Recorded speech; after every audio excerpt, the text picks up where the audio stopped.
Hello, I'm your host, Heather Dawson, and it's a pleasure bringing you the best of the West each week on our show. So as always, let's begin with a quick look at the top headlines throughout our beautiful state of California. So do you want to become a niceaholic? Well, how about starting off the year by doing at least one nice thing for someone? A Los Angeles woman started the website doOneNiceThing.com to help people do one nice thing a week. And San Diego and Long Beach are named as the top 10 cities in the USA for being dog-friendly. Now there is a brand new fitness challenge hitting the web. People are being asked to go on Facebook to pledge that they will walk their pet. And when they do, veterans will be given service dogs. And if you want smart kids, add folic acid and iron to your diet. A new study funded by the Bill and Melinda Gates Foundation showed children whose mothers were given iron and folic acid supplements during pregnancy were smarter, more organized, and had better fine motor skills than children whose mothers did not have them. California's eastern Sierras are filled with rugged beauty and offer plenty of adventure for those who are willing to take it on. Now, one such challenge is a mountain that stands taller than any other mountain in the continental U.S. and attracts adventurers from all over the world. Our very own David Wiley is one such adventurer as he takes us back to Mount Whitney. Mount Whitney towers majestically over California's eastern Sierra Nevadas. As the tallest mountain in the lower 48 states, it had long been a goal of mine to hike the 14,500-foot peak. In 2008, I was able to scratch that wish off my bucket list. Oh, that's one of the toughest things I've ever done in my life. The tallest mountain in the continental U.S., Mount Whitney. It's got my respect. And while I was proud of my accomplishment, frankly, it was a grueling 22-mile hike that took more than 17 hours. I vowed that would be the first and last time I would make the treacherous trip. But time has a way of changing your mind. 2 years later, in late September of 2010, the mountain called my name, and I found myself hiking Mount Whitney once again. It was 4 a.m. as our group of 8 assembled at the trailhead. Despite hiking the first few hours in the dark, the views were spectacular. The history of what we call Mount Whitney dates back nearly 150 years. It was named for state geologist Josiah Whitney back in 1864 after a failed attempt to climb the mountain by members of the California Geological Survey. The first successful ascent to the summit of Mount Whitney was accomplished by 3 local fishermen in 1873. Well, there were no signs of fishing poles as our group made its way up the Mount Whitney Trail under beautiful blue skies in late September. While we encountered great weather that day, the mountain is known for unpredictable conditions that can include rain, hail, and lightning. One of the most challenging stretches of the Mount Whitney Trail is the so-called 97 Switchbacks, which features a brutal ascent up the face of the mountain and includes a treacherous ice-covered area. As we reached trail crest more than 13,000 feet above sea level, the views opened up for miles, with alpine lakes and incredible rock formations and cliffs. From this point, the final 2 miles are much like a moonscape, rocky and barren. Breathing is difficult as precious oxygen is depleted by the elevation. But finally, we spot the old rock building at the top of the mountain, a structure built by scientists at the turn of last century, signaling that our trek to the top was nearly finished. As we reached the summit, we signed the visitor's log, took time to rest, and posed for a few photos, pictures that would preserve our memories of the pride and satisfaction of that long, long day. Despite this being my second hike of Mount Whitney, it wasn't any easier, and I found myself in the days and weeks following saying, never again. But I've said that before. There's no denying that there's something about Mount Whitney that draws you back. So while today I tip my hat and say so long, I've learned that with time, it's very hard to say goodbye to Mount Whitney. Bringing you the best of California, I'm David Wiley for California Life. I'm Audra Stafford, and coming up on California Life, world-renowned photographer Ann Geddes talks about the very serious message behind her new photographic series, Protecting Our Tomorrows.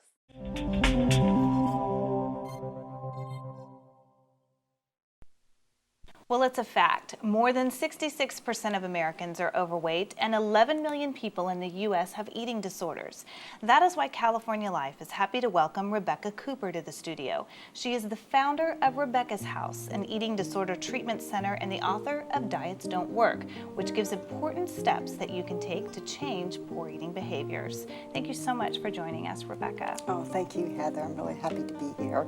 And this is something that I think everyone in the world has struggled with or knows somebody that has struggled with, and everybody sets these big goals, you know, coming in, I'm going to lose weight, this is the year that I'm going to make a difference in my life.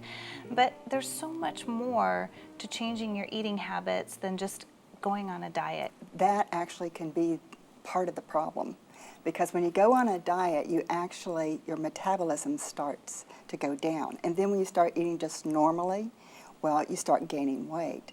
So you keep doing that time after time, and after a while, it's like it's compounded. I was looking at your book, Diets, they don't work. Right. And I think most people have tried and probably can say. Time and time again. Yes. So what does work?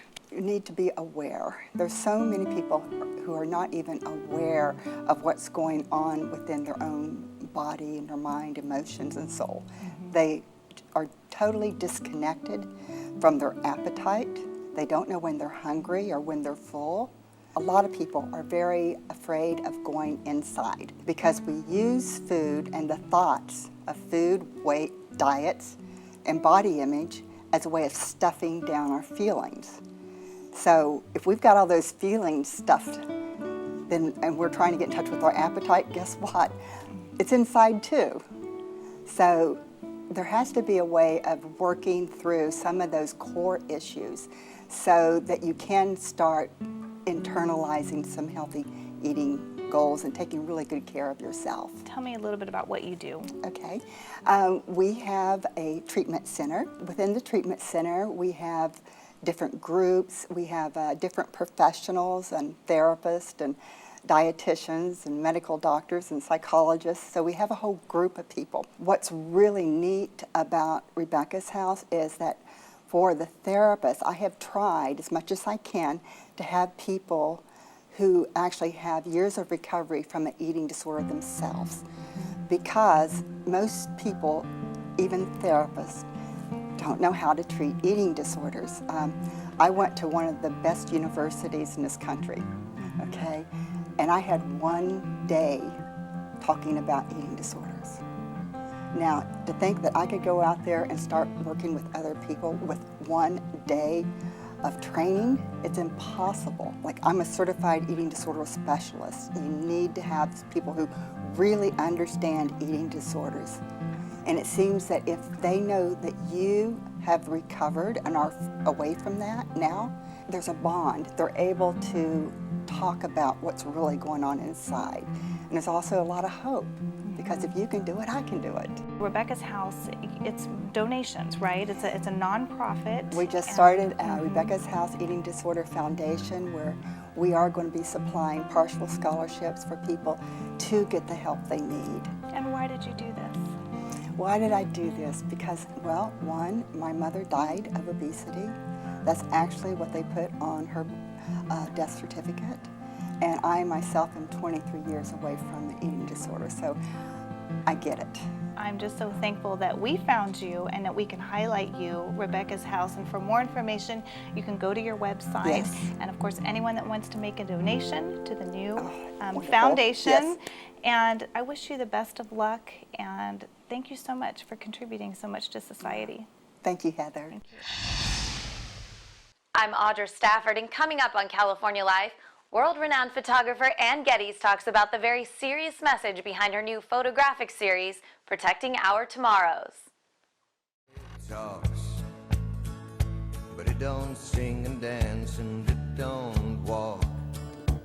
Neil Diamond has been eligible for the Rock and Roll Hall of Fame for several years, but never got a nomination until now.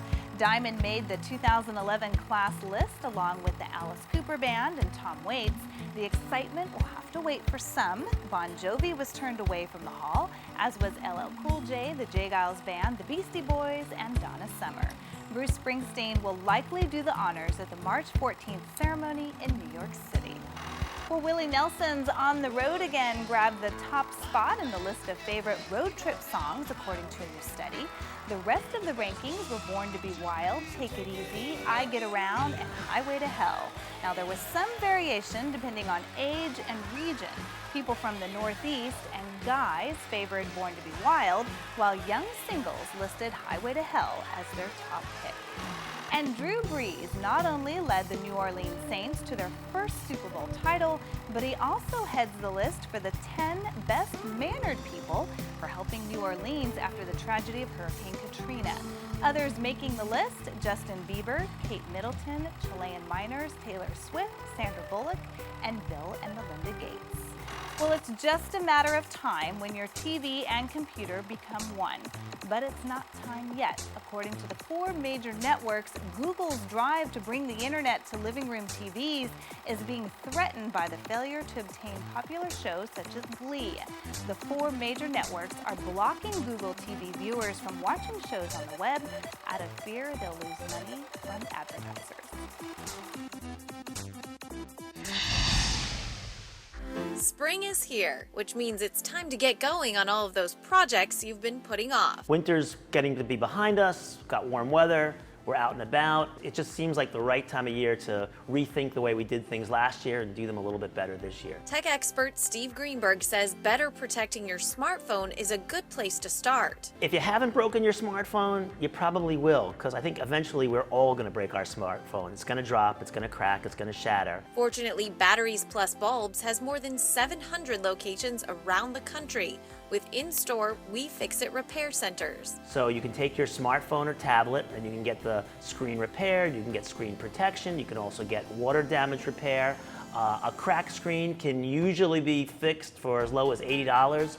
Everything they do has a 6-month warranty, and it usually can be done in about an hour. Walk-ins are welcome, but if you make an appointment online at batteriesplus.com/repair, you can save $10 off the cost of the repair. Pretty good. Especially since our smartphones can be used to connect to and control pretty much anything these days. You can turn your ceiling fan into a smart ceiling fan. I mean, everything is going in that direction. For those who are interested in a smart home but don't want to go through the trouble of setting it up, Greenberg suggests letting the experts at Vivint Smart Home do it for you. They'll set up the video doorbell, the security cameras, the smart locks, the smart thermostats, the motion sensors. They'll set all that up so you can answer your front door from anywhere, adjust your home temperature, check your videos, all from one single app, so you don't have 10 different apps to look at. Plus, you can also use voice control with Amazon Alexa or Google Home to again control this new smart home system. It's all professionally installed, 24/7 monitoring. No smart home would be complete without a smart yard. For that, Greenberg recommends the Grow 7-Zone Controller from Scott's. It rained earlier in the day, it's raining now, or it's going to rain later today. It knows that, and it won't water your lawn. And it uses real-time local weather data to automatically tailor irrigation to fit your lawn's needs.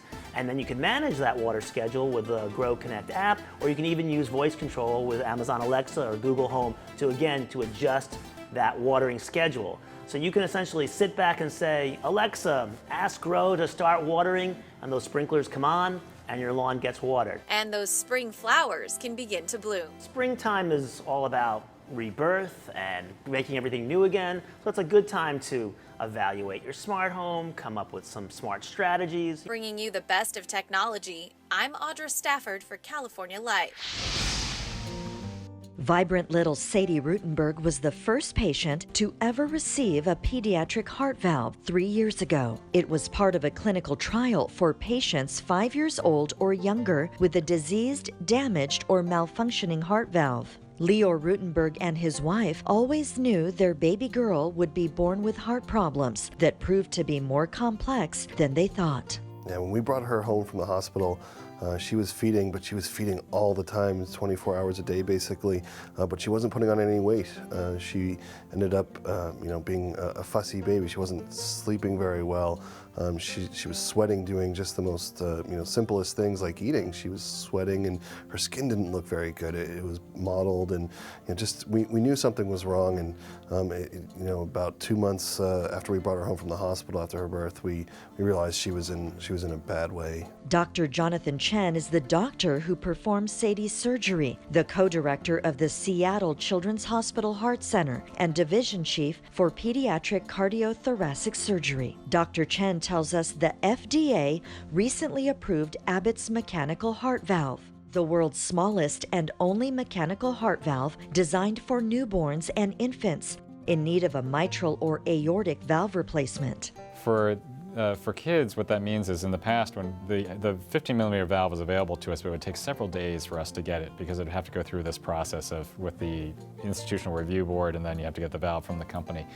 Now on the shelf, we can use it right there in the operating room. So obviously for emergency operations, the valve was never available to us before. According to Dr. Chen, the impact of this technology will be profound. Before the valve was available, there were no other alternatives. Your alternative was either to stay in the ICU on a ventilator, on medications, asleep for weeks to months sometimes before you're big enough to accept an adult prosthesis. Or we are talking about other alternatives like palliative care or heart transplant sometimes. All infants and children should be candidates for this as long as their mitral valve annulus, as we say, or the diameter of the valve, is close to 15 millimeters. The impact of having a prosthetic mitral valve that will then replace a valve that's either very leaky or very narrow is profound. I mean, you will take a child who's on a ventilator, on multiple medications in the ICU, do the operation where you give them, as we say, mitral competence, and then within days they are off the ventilator, feeding and growing, and back to being sort of a happy, healthy baby. Healthy like Sadie, this miraculous medical journey has continued to amaze her father.